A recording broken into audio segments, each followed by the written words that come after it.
Assalamualaikum warahmatullahi wabarakatuh. Perkenalkan, saya Surya Atmadi, mahasiswa PPG dalam jabatan Angkatan 1 tahun 2023, Universitas Muhammadiyah Surakarta.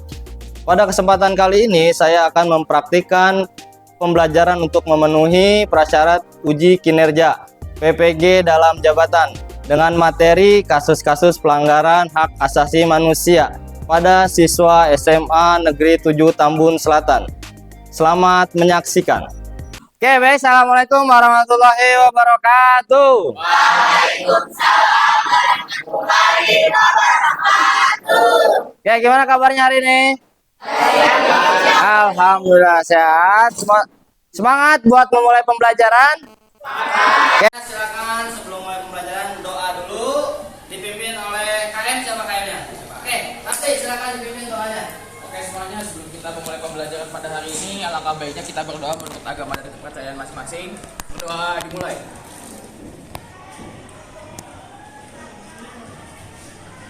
Selesai. Memberi salam.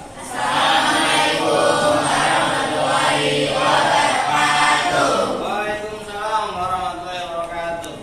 Oke, sebelum Bapak memulai absen, Bapak lihat masih banyak sampah nih di sekitarnya. Coba berdiri dulu, semua berdiri. Berdiri dulu. Sebelum mengambil sampahnya, cek dulu kerapihan.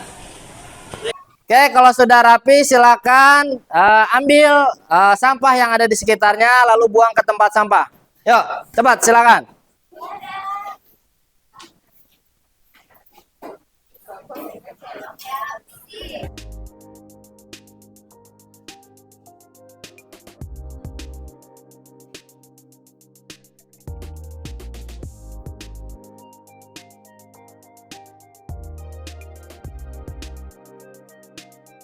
Oke, udah ditutup kembali ya pintunya.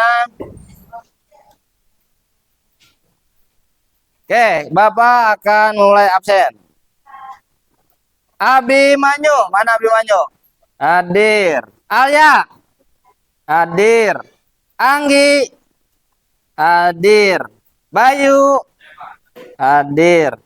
Chandra, hadir. Krisanta, hadir. Berarti hadir semua ya. Kita sekarang masuk ke pembelajaran. Ada yang tahu materi kita hari ini apa? HAM. Oke, kita akan belajar tentang kasus pelanggaran hak asasi manusia. Sebelum masuk ke materi, silakan berdiri dulu semua. Kita menyanyikan lagu nasional dulu. Silakan berdiri semua dulu.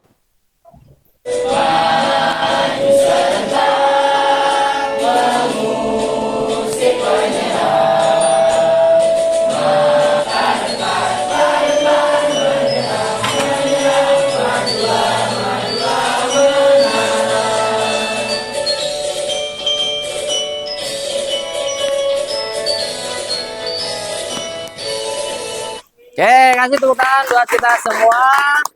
Sekarang semua silakan boleh duduk kembali. Tadi sudah ada yang mengetahui kalau hari ini kita belajar tentang HAM. Dari pelajaran HAM ini, tujuan pembelajaran kita ada 3. Yang pertama, melalui tayangan video, peserta didik mampu mendeskripsikan kewajiban asasi manusia dengan baik.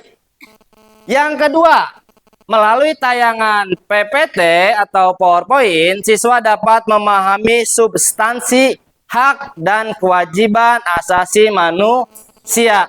Dan yang terakhir, melalui diskusi kelompok, siswa atau peserta didik mampu mengklasifikasikan jenis-jenis atau macam-macam pelanggaran hak asasi manusia. Jadi yang pertama tadi melalui apa? Melalui tayangan video, nanti akan disetelkan video. Yang kedua melalui apa? PPT atau PowerPoint materi. Yang ketiga melalui diskusi kelompok. Good. Sekarang kita masuk ke berikutnya. Sebelum memulai silakan siapkan HP-nya. Scan barcode berikut ini untuk memulai pembelajaran kita, yaitu pretest. Nah, silakan di-scan barcode-nya.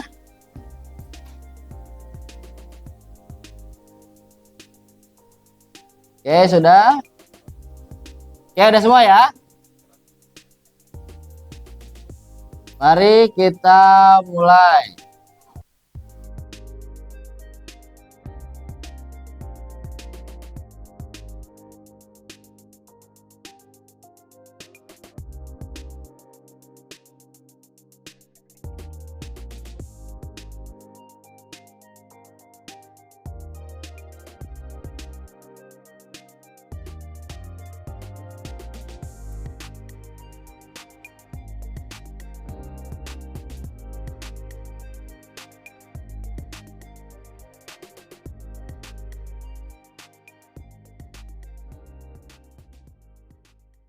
Oke, nah, yang pertama adalah Raisa, kedua Grace, ketiga Casey. Oke, kasih tepuk tangan dulu.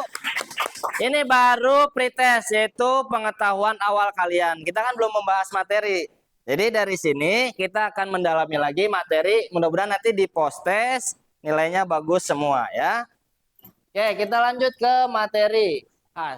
Sekarang, nah simak dulu video berikut ini. Hari Hak Asasi Manusia setiap tanggal 10 Desember. Berikut adalah 4 kasus besar pelanggaran HAM di Indonesia. Simak uraiannya di Sketsatorial Traveler Indonesia. Indonesia PKI sebagai dalamnya. Ratusan ribu dan jutaan jiwa melayang akibat efek dari malam udara itu. Yang kedua, kasus Petrus tahun 1982-1985. Penembakan misterius atau Petrus adalah operasi celurit, operasi rahasia pada zaman Orde Baru dengan dalih mengatasi tingkat kejahatan yang tinggi. Operasi ini meliputi penangkapan dan pembunuhan terhadap ratusan orang yang dianggap mengganggu keamanan dan ketentraman masyarakat. Pelakunya tak jelas, tidak pernah tertangkap dan tak pernah diadili. Ketiga, tragedi Semanggi dan kerusuhan Mei 1998. Pada tanggal 13 Mei sampai 15 Mei 1998 terjadi kerusuhan masif yang diawali oleh kondisi krisis finansial Asia yang makin serta dipicu oleh tewasnya 4 mahasiswa Universitas Trisakti yang tertembak dalam demonstrasi pada tanggal 12 Mei 1998. Meski pengadilan militer pada tahun 1999 telah memutus Primawar sebagai pelaku penembakan, namun belum diketahui siapa dalam dibalik. Keempat, terbunuhnya aktivis HAM Munir Said. Munir ditemukan meninggal di dalam pesawat jurusan Jakarta Amsterdam pada tanggal 7 September 2004. Ia adalah salah satu aktivis HAM paling vokal di Indonesia. Namanya melambung sebagai seorang pejuang bagi orang-orang hilang yang diculik pada masa Orde Baru.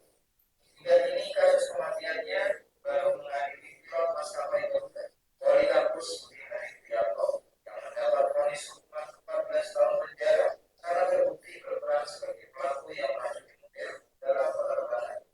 Namun banyak yang meyakini Poli bukanlah otak pembunuhan. Oke, kalian sudah menyimak videonya. Ada yang mau menanggapi dari tayangan video tersebut? Ada berapa kasus tadi dalam video tersebut? Ada 4 kasus. Yang pertama kasus apa? PKI dulu. Tahun berapa tadi? 1965 sampai. Nah, itu yang kedua. Kasus Petrus. Apa tuh Petrus? Penembakan misterius. Yang ketiga 98, yaitu kerusuhan Trisakti. Terus yang terakhir yaitu kasus Munir. Siapa itu Munir? Aktivis HAM. Di mana meninggalnya? Di pesawat. Dan sampai saat ini baru terduga, ya kan? Belum diketahui dalang atau otak dari pembunuhan Munir tersebut. Oke, good. Cukup bagus ya dari tadi tayangan videonya. Nah, sekarang kita masuk ke pengertian HAM. Oke, Rapi, bantu Bapak untuk baca materi pengertian HAM-nya. merupakan hak pokok atau hak dasar yang melekat pada diri manusia sejak manusia diciptakan sebagai anugerah dari Tuhan Yang Maha Esa dan bersifat universal. Dalam arti tidak mengenal batasan-batasan umur, jenis kelamin, negara, ras, agama, dan budaya. Tujuannya untuk menjamin keberadaan harkat dan martabat manusia serta menjaga keharmonisan dengan lingkungan. Jadi hak asasi itu kita dapat sejak sebelum bahkan, ya kan? Oh, diciptakan sebagai anugerah dari Tuhan Yang Maha Esa dan bersifat universal yang melekat pada diri manusia. Kita bisa dikatakan sebagai manusia sejak kapan? Sejak dalam kandungan. Kita usia sebulan, 2 bulan, 3 bulan kita sudah terbentuk menjadi manusia, tapi masih dalam kandungan. Itu sudah memiliki hak dan kewajiban atau memiliki HAM, hak asasi manusianya. Maka dari itu ketika ada seseorang yang melakukan pengguguran kandungan, maka dia dikenai hukuman karena dia sudah menghilangkan hak dari si anak tersebut untuk hidup. Kalau kita masih membeda-bedakan antara kulit misalnya, antar agama atau etnis, berarti kita sudah melanggar HAM. Itu dari hal yang terkecilnya. Nah, next kita lanjut. Nah, dasar hukum penegakan HAM. Ketika kita melakukan pelanggaran HAM, kita harus ada dasar hukumnya. Dari mana sih? Kan kita dengar nih, ketika kita berbuat, wah melanggar HAM, dikit-dikit HAM, dikit-dikit HAM, gitu nggak sih? Nah, inilah dasar hukumnya dari TAP MPR nomor 17 sampai ke Undang-Undang nomor 13 tahun 2006 tentang saksi dan korban.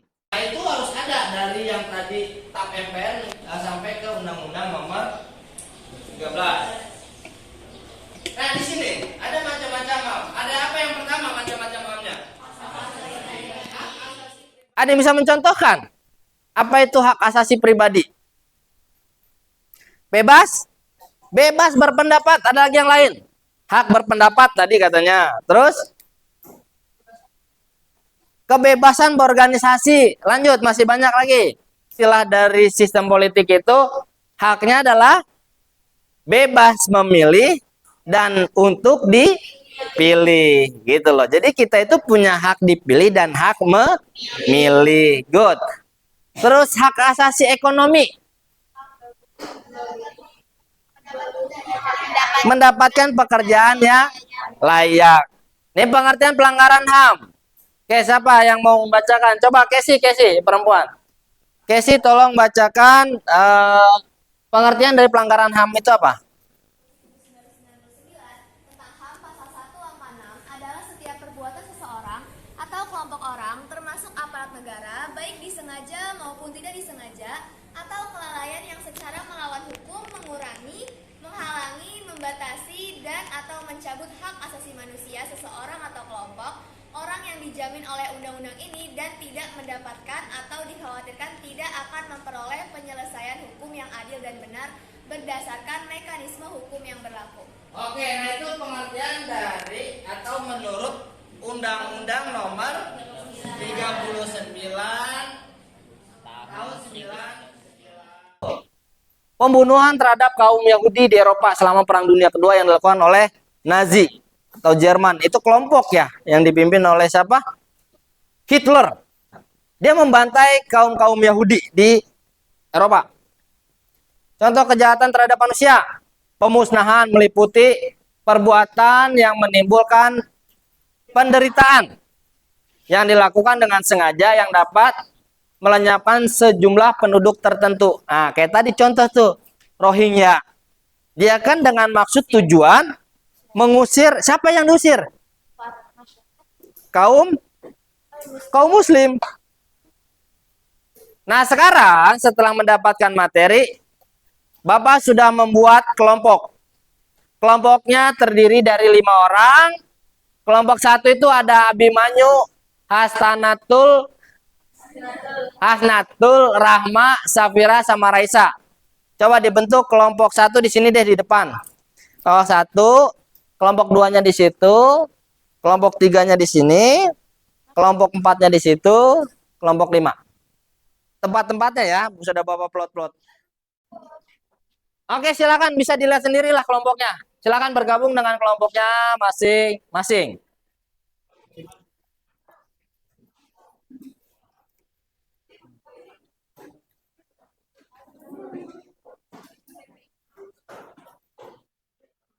Oke, sekarang sudah terbentuk kelompok yang menjadi 5 kelompok. Nah, terbentuknya kelompok ini untuk mendiskusikan nanti satu permasalahan yang kalian pilih. Tetapi sebelum memulai diskusi, Bapak akan bermain games dulu, namanya picture and picture. Jadi kalian nanti mencocokkan, ya, mencocokkan gambar yang sudah Bapak tentukan. Nah, di sini kelompok 1. Nih, silakan pilih gambar yang sudah Bapak sediakan. Kelompok 2 silakan. Boleh, silakan. Udah diambil, dilihat. Kemudian kamu ceritakan dari gambar yang kamu lihat itu tentang apa. Dan itu masuknya ke kasus pelanggaran apa. Oke, kelompok 3 berikutnya. Nah, silakan kalian tempel sesuai dengan klasifikasi berikut ini yang kalian temukan. Kelompok 5 dulu.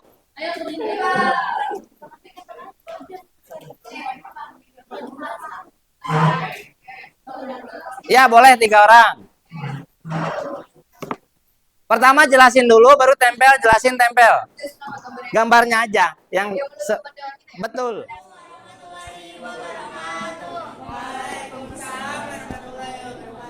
Kami dari perwakilan kelompok 4 akan mempresentasikan hasil kerja kelompok kami terkait diskusi terhadap 3 gambar yang sudah diberikan oleh Pak Surya. Yang pertama, di sini ada foto pertama. Foto ini berisikan adanya siswa sekolah yang melakukan pembulian ataupun perundungan terhadap siswa yang lainnya. Nah, hal ini tuh bisa terjadi banyak hal ya, faktornya itu bisa terjadi karena kesenjangan sosial ataupun karena dianya itu merasa hebat dari si korban ataupun pelakunya itu merasa bahwa dia itu bisa punya kemampuan untuk melakukan perundungan terhadap korban. Jadi ini masuknya ke yang nomor 1, yaitu perundungan. Oke, bisa ditempel. Kasus perundungan. Itu gambar peperangan antar suku yang dimana peperangan ini bisa diakibatkan karena adanya perbedaan pendapat, perbedaan budaya, kebiasaan sehari-hari dan peperangan ini juga bisa diakibatkan karena adanya satu suku yang merasa lebih unggul. Nah, gambar ini itu menunjukkan ke isu sara. Nah, gambar yang ketiga ini lagi di suatu sekolah, di suatu kelas. Jadi ada 3 siswa laki-laki sama 1 siswi perempuan. Jadi siswa laki-laki ini merundungi siswi perempuan ini mungkin dikarenakan merasa siswa laki-laki ini merasa kayak paling kuat, paling hebat. Nah, siswi perempuan ini kayak dianggapnya kayak lemah gitu. Jadi dia melakukan perundungan.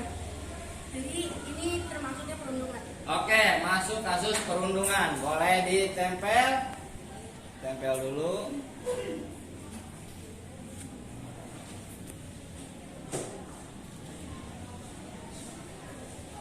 Sekian dari kita kelompok 1, kurang lebih mohon maaf. Wassalamualaikum warahmatullahi wabarakatuh. Oke, dari tadi kasus perundungan, dari deskripsi dan penempatannya sudah betul ya.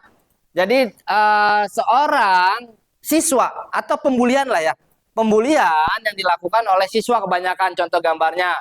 Terus isu hoax itu adalah satu fenomena yang saat ini sering terjadi.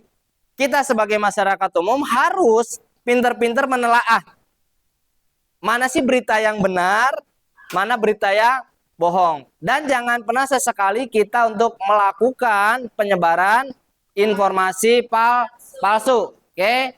Nah, kalian sudah bisa nih mengklasifikasikan contoh-contoh pelanggaran HAM. Nah, sekarang Bapak punya LKPD. Nah, ini LKPD-nya. Di sini ada perintah kalian mencari satu masalah yang berkaitan dengan HAM, pelanggaran HAM. Jadi nanti boleh mencari lewat Google Assistant atau lewat internet. Boleh mencari satu kasus. dan kasusnya ditulis di dalam LKPD ini lalu dikumpulkan, dipresentasikan dulu lalu dikumpulkan. Jelas ya perintahnya? Oke, ini LKPD-nya, silakan diisi.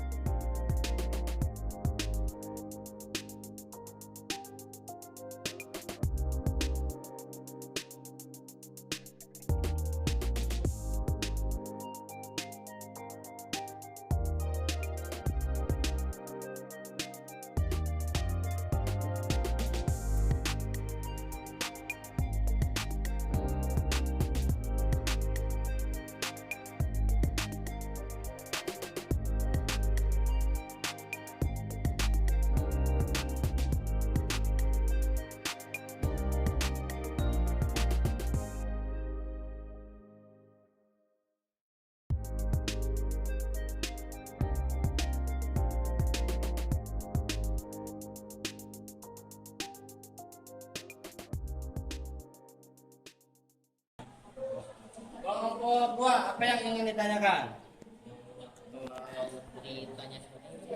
Oke, beritanya apa itu? Bacakan. Diperbudakan oleh Bupati Langkat yang kemarin sudah. Oh, itu terbaru. Boleh itu bisa. Bisa itu sebagai judulnya. Terus intinya dari inti kasus itu apa nih? Ada nggak pelanggaran HAM di dalamnya? Kamu cantumkan. Terus kasih solusi dari kelompok kalian seperti apa? Upaya dan solusinya. Boleh, itu bagus kasusnya ya. Coba kamu perdalam lagi dengan berbagai macam sumber. Boleh dari internet, 1-2 sumber boleh. Jadi jangan hanya satu sumber aja carinya. Jadi kan ini ada 1, 2, 3, 4, 5. Nah misalnya 3 orang cari sumbernya nih dari berbagai media. Nanti satu mencatat. Oke? Yo, sama-sama.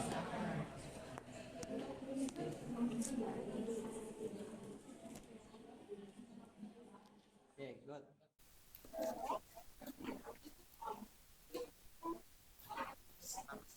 Nah, nanti selama presentasi, kelompok lain menyimak dan boleh menanggapi ya.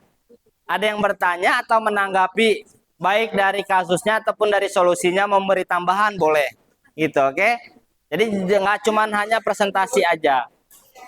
Ini dari kelompok 1 yang sudah mengisi LKPD-nya. Oke, silakan kelompok 1 untuk presentasi dan kelompok lain menyimak hasil presentasinya. Assalamualaikum warahmatullahi wabarakatuh. Jadi kami dari kelompok 1 ingin mempresentasikan hasil diskusi kami, yaitu di LKPD ini kita mencari contoh kasus yang melanggar HAM. Nah, kasus itu yang kita pilih adalah kasus pelecehan seksual Miss Universe Indonesia yang baru terjadi bulan-bulan kemarin, yang dimana kasus ini merupakan termasuk ke dalam kasus hak asasi pribadi. Ya.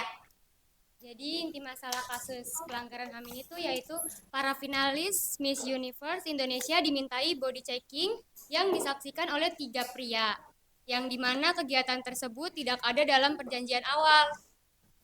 Para finalis pun diminta paksa untuk melepas baju hingga foto tanpa busana.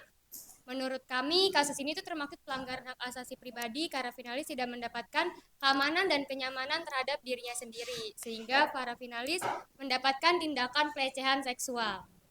Kemudian upaya yang dilakukan agar upaya dan solusi dari permasalahan ini tuh yaitu dengan dilakukan adanya panduan khusus yang wajib dipenuhi oleh setiap penyelenggara kontes kecantikan agar setiap pesertanya dapat terjaga kehormatan dan martabat.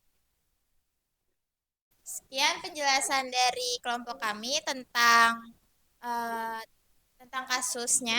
Apakah ada pertanyaan? Apa yang dilakukan pihak berwajib nih setelah mengetahui kasus terjadinya pelecehan yang ada di Miss Universe itu? Oke, cukup. Terus pertanyaan nih terakhir ya tadi, bagaimana tindakan aparat penegak hukum ya atau polisi? Aparat penegak hukumnya udah melakukan penyelidikan, dan kan ada 7 orang saksi yang akan dilakukan klarifikasi, dan para model juga akan diperiksa para korbannya akan diperiksa juga gitu, dan yang memotretnya juga lagi dilakukan secara hukum karena udah ketahuan orangnya. Presentasi dari kami. Sebelum orang, mohon maaf. Wassalamualaikum warahmatullahi wabarakatuh. Waalaikumsalam warahmatullahi wabarakatuh. Oke. Oke, mana hasil? Oke, ini ya hasil pengerjaan LKPD-nya. Oke, silakan dipresentasikan.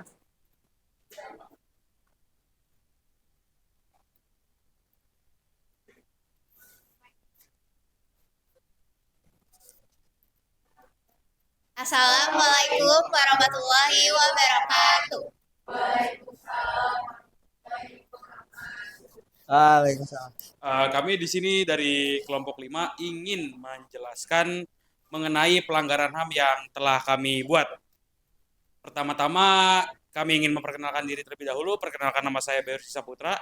Saya Ramadhani Azahra. Saya Krisantelura Panjaitan. Saya Anggi Putri Dinata. Saya Novia Rita Dewi Arianti. Pertanyaan yang kedua itu, apa inti masalah kasus pelanggaran HAM yang kami diskusikan? Seorang pelaku merasa tidak terima saat dibangunkan di dalam kelas dan ditagih dengan sebesar Rp5.000.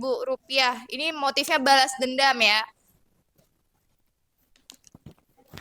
Lalu hak apa aja sih yang dilanggar? Nah, hak kasus tersebut itu pelaku melanggar hak korban untuk hidup bebas, lalu pelaku melanggar hak korban untuk hidup dengan tenang dan damai.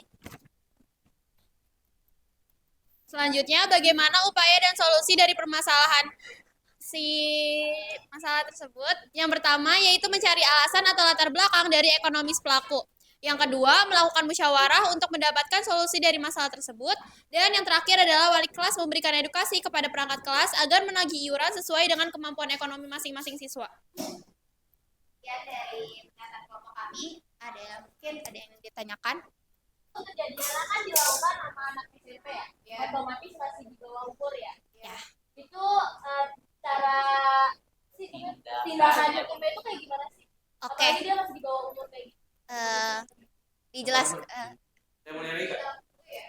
Tindakan hukum, ada lagi yang mau bertanya atau menanggapi? Sebelumnya di sini saya sedikit menjelaskan mengenai kronologinya yang sebenarnya. Sebenarnya di dalam kasus ini tuh pelakunya 2 orang. Yang pertama itu si AB atau pelaku pertama yang mendalangi kegiatan tersebut atau pembunuhan tersebut. Yang kedua adalah orang terdekatnya yang dimana usianya tuh jauh lebih tua dan bahkan sudah bisa dikatakan dia memang bisa masuk penjara gitu. Tadi dari pertanyaan tersebut gimana sih keringanan hukum tindakan hukumnya?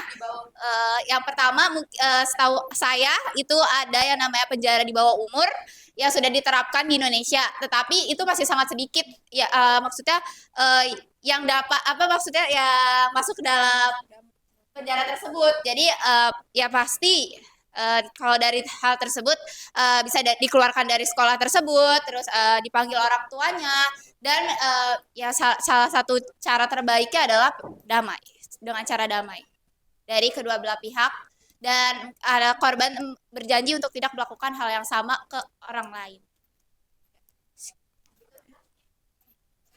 Saya kasih aplaus dulu dong untuk kelompok terakhir tentang tadi kasus yang telah ditemukan. Oke, silakan ditutup. Baik, sekian penjelasan dari kelompok kami. Maaf apabila ada kesalahan kata. Mudah-mudahan penjelasan dari kelompok kami dapat dipahami oleh teman-teman sekalian. Sekian, wassalamualaikum warahmatullahi wabarakatuh. Waalaikumsalam warahmatullahi wabarakatuh. Nah, sekarang kita sampai di penghujung. Siapkan kembali handphonenya. Kita akan melakukan post test. Oke? Siapkan kembali HP-nya. Kita akan melakukan post test. Di-scan barcode-nya. 1, 2, 3. Ya, silakan. Yang tidak bisa mengakses, silakan boleh maju. Waktunya tidak lama, 5 menit. Sudah semua? Oke, kalau sudah bisa kita mulai.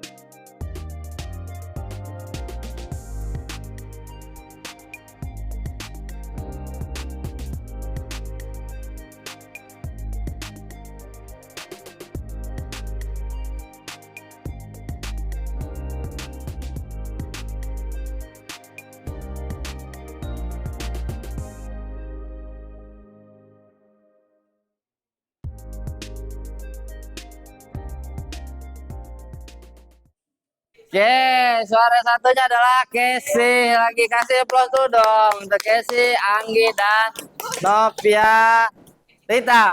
Oke.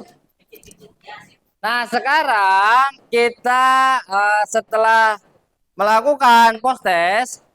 Nah, bagaimana sih tanggapan kalian tentang pembelajaran atau refleksi?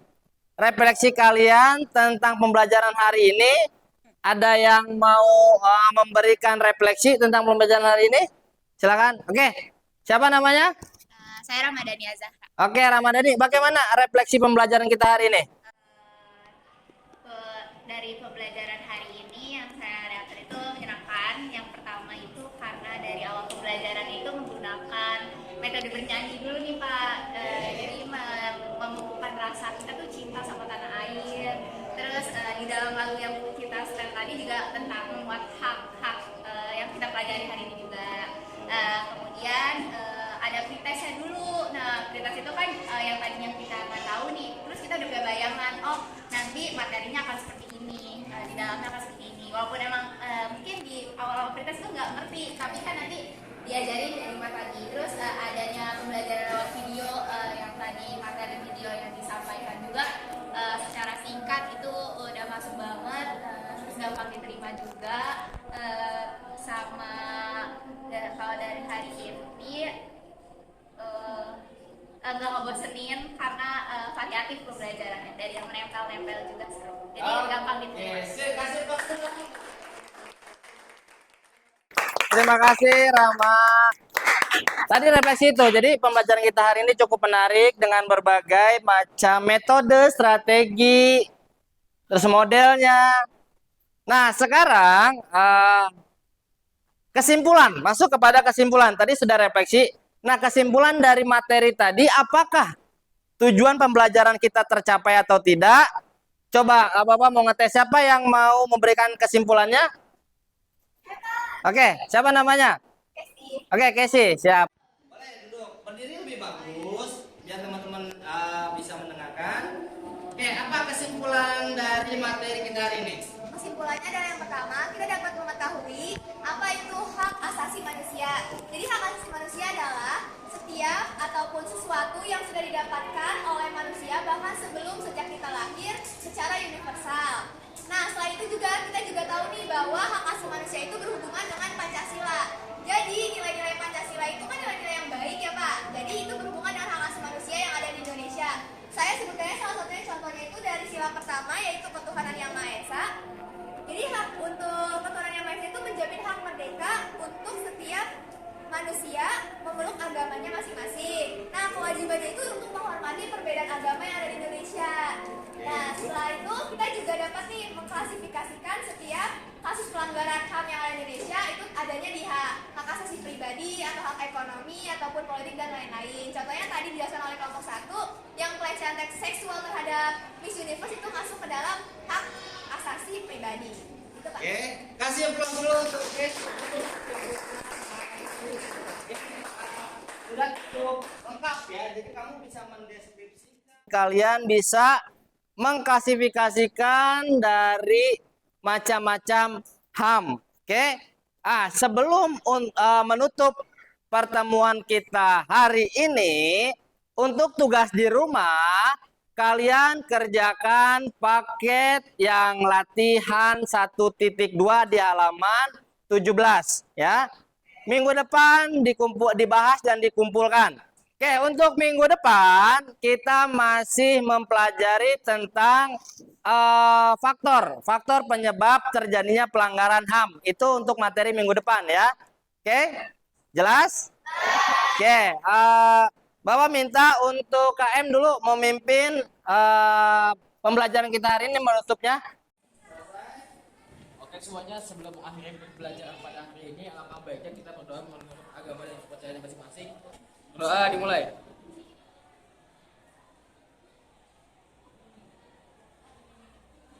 Selesai, pemirsa alam.